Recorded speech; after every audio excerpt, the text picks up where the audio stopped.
Hi, I'm Ken Howard, and welcome to the Gay Therapy LA podcast. Today, I'd like to talk more about coping with COVID-19 for gay men. This time, coping with COVID-19 for gay men, what type are you?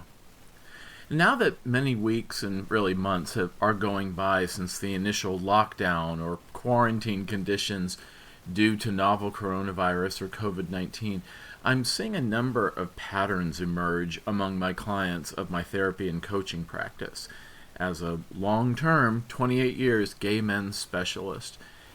Whether it's my therapy clients local to Los Angeles or my coaching clients in other states and around the world, it seems like guys are generally falling into several categories in terms of their reactions and coping strategies to what's going on. Some good, some bad, some mixed. Mostly mixed.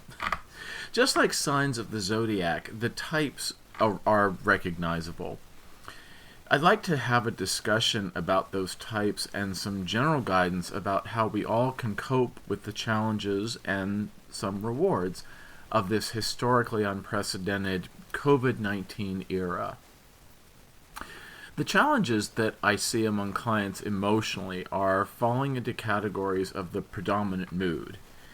And there are four of these. Number one is anxiety.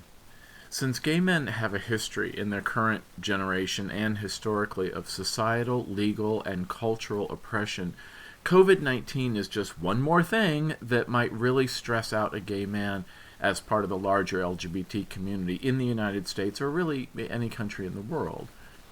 The reaction to this oppression can be a certain pressure, often called minority stress, which can play havoc without a sense of trust and put us on edge when we might be discriminated against, harassed, bullied, denigrated, criticized, bashed, killed, or just socially invalidated and ignored. So when COVID-19 came along, especially viewed in the context of the entire history of HIV/AIDS, gay men already knew that coping with the vague or even imminent threat of a deadly virus was something that was just part of our daily life. Whether it was taking a drug cocktail for HIV to get to undetectable levels and stay alive and healthy and functioning, or whether it was taking PrEP, pre-exposure prophylaxis, usually Truvada or Descovy, for HIV prevention. But despite this frame of reference and familiarity with medical self-care of some kind, the COVID-19 threat creates an extra layer of fear and burden. The anxiety manifests in the questions I hear often. Will I go back to work in an office? Do I have the antibodies? If I have antibodies, does that really mean I'm immune? When can we have a social life again, since much of gay life is centered around bars or clubs and activity in groups? When can I safely hook up again, sexually, or even go on a dinner date to a sit-down restaurant? When can I go to a movie theater or see a play again? I take all these precautions, but am I just going to get it anyway? How will I cope with reduced or eliminated work and income? When can I see my friends or my family again, or travel again? What's the new normal going to look like worldwide, and how long do we go back to, the real normal? How can I plan my future when things change so fast? All of these questions, while varied, are really different manifestations of expressing uncertainty or the fear of loss that we call anxiety. Number two is depression. Some other guys are not so much anxious as they are simply depressed, expressing a sad mood due to an almost countless number of losses during the COVID-19 era. The loss of socializing with friends, the loss of our previous income or job or gigs, the loss of being able to plan a future work project or a vacation or a holiday celebration, the loss of travel, the loss of gay male peer relationships and social support due to so much local and national distancing, the loss of confidence in our government and political leaders, especially at the highest levels, the loss of feeling secure in our health or the health of our loved ones, particularly for anyone who's older or more at risk. Number 3 is feelings of trauma. For gay men who are already the survivors of incest, sexual abuse, physical or emotional abuse, sexual assault, violent crime, other life-threatening illness, accidents, military combat, domestic violence, discrimination, or other trauma, the descent of COVID-19 on all of us creates one more traumatic event in life that demands a psychological adaptive coping response. And it also requires that we rally our internal within ourselves and our external social support system of professionals and friends and family and community. Number 4 is guilt. For some of my gay male clients, somehow the effects of COVID-19 are not affecting them as much. They've retained their jobs, they are enjoying a nice home, relationship, or surroundings, they have preserved their income, and they have remained robustly healthy all this whole time. For these guys, the predominant emotion can be guilt that by some strokes of luck and perhaps privilege, they are as yet relatively unscathed by the COVID pandemic, and they're more concerned about the hardships of others. And even with some of the guilt about, I know lots of people are suffering, but I'm doing fine or better, and then how do I feel about that?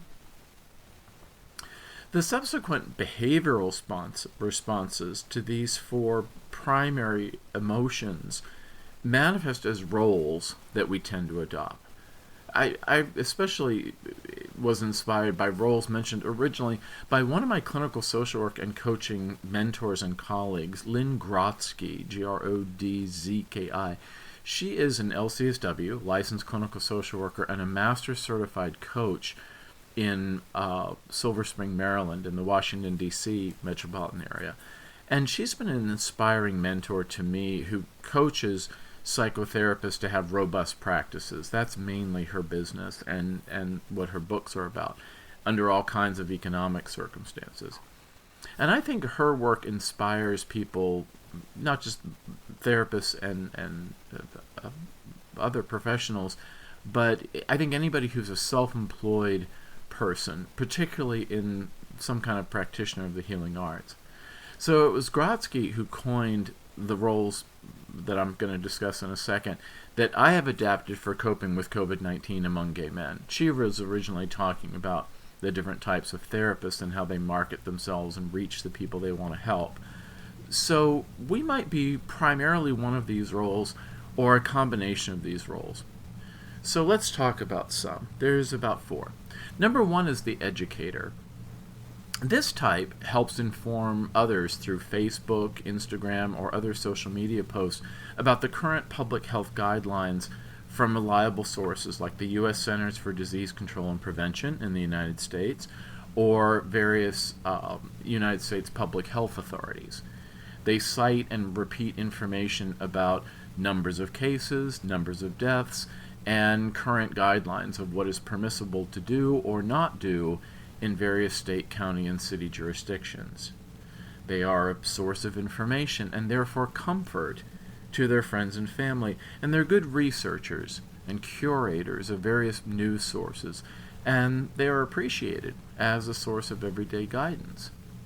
Where I live in West Hollywood, California, a member of our city council, John Duran, a long-serving public official who's done many progressive things for the LGBT community, for the HIV community, even for companion animals, and really a leader in the city of West Hollywood government, is one gay male source of being an educator, and he's continued to be a local hero, which he already was to many, via his daily Facebook posts. He's done a Facebook post essay every day since the pandemic really began or really became, well known, really taking a different take on educating people in a psychologically supportive way. John Duran, Duran, if you have Facebook. The second type, after the educator, is the advocate. This type creates and shares postings that can inform, like the educator, but also amuses or inspires and comforts others in the pandemic. This type might share or publicize stories that hold our political leaders accountable or encourage others to cope with stay-at-home by offering practical tips or cajoling others into a collective sense of mutual self-care, like putting a sticker on your car to influence others as you merely drive around town. This type would strive for social justice, and that's an important thing, as in the United States we face the national election this fall, as well as recognizing that the summer gay pride season, LGBT pride really, is almost upon us, usually in June, which will look different this year when large public gatherings still aren't allowed, and we have to practice advocacy and activism in alternative ways, such as an online influence. The next one is the resource. I've seen many of this type on the Nextdoor app, the little neighborhood information app for your smartphone. And this is the type of person who announces where valuable resources, commodities, products, or services are available, such as making a post that says, "Hey, the Ralph's grocery store on 3rd Street had a huge supply of toilet paper this morning at 11 a.m. I was there. Hurry and get some before they sell out." Or, "Hey, Mao's Kitchen on Elm Street has awesome takeout Chinese food." They might be a purveyor as a volunteer of information about COVID testing, food, guidelines, hard-to-find information about goods or services, or a resource for learning new ways to have at least some fun during all this. Sharing information might help someone navigate the bureaucracy of accessing public benefit programs like state unemployment or the Federal Small Business Association Paycheck Protection Program, which I've tried to help others access after I got my loan through Kabbage.com, spelled with a K, Kabbage.com, and that was relatively easy after I had filed my 2019 taxes, and that can be a resource. Public benefits, at least in the United States, are accessible, but what I've learned through many years of being a clinical social worker and case manager is that you have to be able to speak the language of federal and county and state and local bureaucracy. You have to fill out the right forms, either in paper or online. You have to have the same good supporting documents. You have to know, what websites to access or who to call.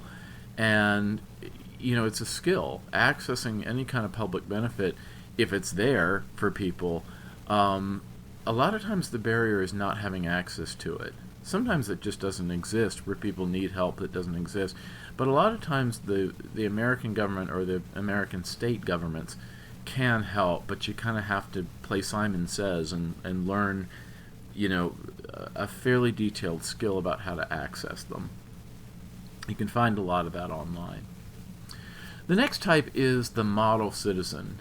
And this person might use Instagram stories or IGTV videos or Facebook or Twitter posts to be a living model and a behavioral example of coping, such as depicting themselves taking precautions, like wearing a mask, doing something clever around the house, like demonstrating a new cooking skill.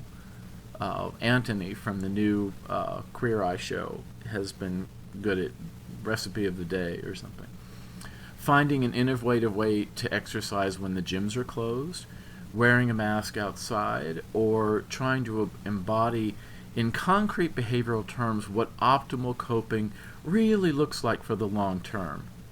And that might vary for everyone based on their personality, their location, their family circumstances, such as being single versus being in a relationship, having kids or not, or having elderly parents nearby or not. Gay men already are often model citizens in every community we find ourselves in, not because we have to somehow make up for being gay, but because since we are so often the victim of others' selfishness and bigotry, we know what that's like, and so we strive to be the opposite. We strive to be models of generosity, cooperation, fairness, and progressivism for the collective good, and challenging selfishness and bigotry also against anyone, whether it's against gay men and LGBT people or people from other minority groups, because those groups tend to overlap in the tyranny of the majority at times. The next one is the striver. Surprisingly, many of my clients have fallen into this category. Maybe it's because they're my clients, and we're working on taking them to the next level in life, whether that's through positive psychology goals or through cognitive behavioral therapy or through career coaching, customized for their field, their phase of life, meaning how old they are developmentally, and the local culture or the local laws. But these guys are determined not to let a temporary or even a prolonged crisis climate or new normal thwart them from their dreams, goals, skills, and accomplishments, especially professionally, but also personally, in relationships or in personal growth and self-insight. They strive to maintain some adherence to the goals they had for 2020 that they set themselves in the new year before COVID really came along in basically the end of the first quarter in the United States, in March. And while this usually requires a stable job or income, even some who have lost jobs continue to pursue their goals in different ways, perhaps on a slower timeline. And this can be antidotal to the pitfalls of anxiety or depression, as action can help with symptoms of each of those. I often say the little phrase, AAA, action is antidotal to anxiety. So if you're feeling anxious, ask yourselves, what positive actions can you take on your own behalf that might keep you from just, spinning your wheels and get you taking on a self-empowered path toward positive action. Action can also help with depression or hopelessness or helplessness and get you taking even the most basic first step. Taking action like starting therapy or having a medication evaluation for depression or anxiety symptoms, at least enough to function, can be important. Even if the whole COVID thing presents a rougher road than the road would be under normal circumstances. But there's still a place for validating your personal goals, declaring them to be valuable, and striving toward meeting them as best you can under this climate where we feel like we're running a race, but we're hopping on one leg to get there. There's also another type that we all see on the news or social media, and that's the obnoxious denier type. These are the types who ignore the expertise of public health officials, ignore science, ignore logic, and certainly are not about cooperation among people. And they just cope with their fears and boredom and losses and frustration with the primitive psychological defense of just denial, and end up endangering themselves and certainly others by taking the attitude that if they just ignore COVID-related risks and inconveniences, it will all just go away as if by magic or divine intervention, or that, that pandemic is just so like 2 months ago, dude. It's just, I'm over it. You don't want to be this type. It's not pretty. We can understand that infantile or hostile, selfish, maladaptive coping responses can exist. But we need to recognize that that's the opposite of the model citizen, I said earlier. That just makes a bad situation even worse. We see few gay men among these types because, that type, the obnoxious denier, is often among the ranks of those who are racist, homophobic, transphobic, xenophobic, anti-Semitic, whatever. And we can just ignore them in favor of focusing on much more positive, adaptive coping approaches that will work for us in the long run. So no matter what kind of stressor you're primarily experiencing, the anxiety, depression, trauma, or guilt, navigating the different types of adaptive coping, being the educator, an advocate, a resource, a model citizen, or a striver, can help you defend against the notion of a certain helplessness or complacency that the presence of COVID-19 must mean a diminished quality of life. So, if you need some personalized help to take your coping to the next level, please consider services from me, Ken Howard, LCSW, or my associate clinicians and coaches at Gay Therapy LA. We're a little group based in Los Angeles, but working online pretty much anywhere. And we offer online sessions at various schedules and several different fee structures and we would be happy to help. And of course, there's always other episodes of this podcast and certainly hundreds of blog articles that are free for you to access at gaytherapyla.com. But if you'd like more personalized help, please just get in touch with me. Call me or text me. In America, area code 310-339-5778 for more information. Again, that's 310-339-5778 for information about services. Or you can just email me, ken@gaytherapyla.com. So be the type of COVID coper that you want to be. Thanks. I'll see you next time.